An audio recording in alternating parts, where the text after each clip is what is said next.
the applicant team here. They will be requesting I believe, a continuance at this evening. They did resubmit revisions, but they have been sent to peer review, so we are awaiting the peer review response at this time. So I have no comments at this point because we are awaiting the peer review.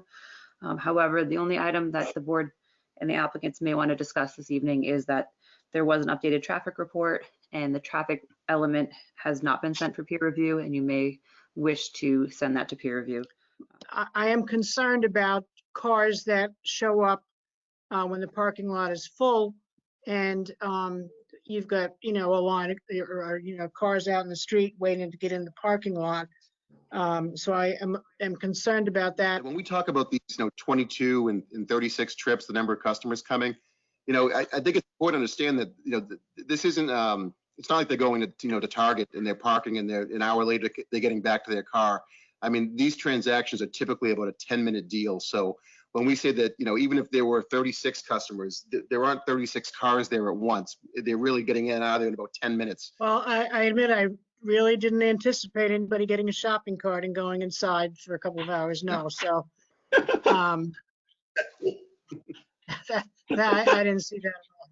Now, one observation was that the traffic counts taken by the applicants were taken, I believe, on December 22nd, just a few days before Christmas.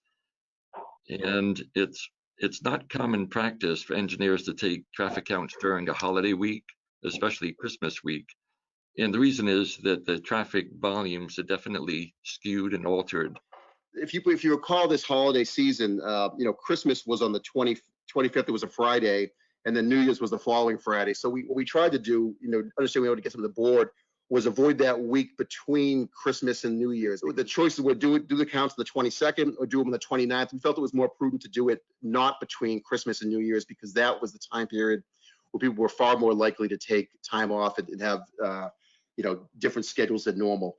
And again, just to point out, we did look at volumes that were collected by Mass DOT in 2019 before the pandemic. I mentioned George Levin Drive, how it was 1129. We saw 1320.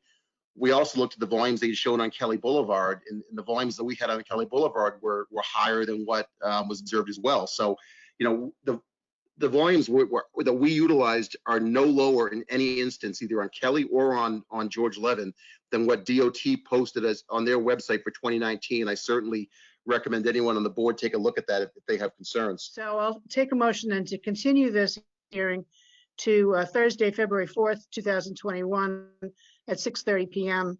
For the purpose of waiting for the peer review to come back.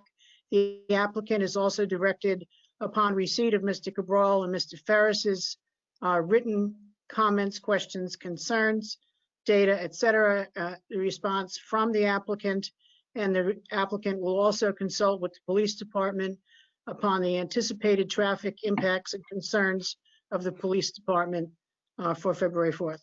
So that is 4-0-1, and this hearing is therefore continued to February 4th at 6:30. Thank you.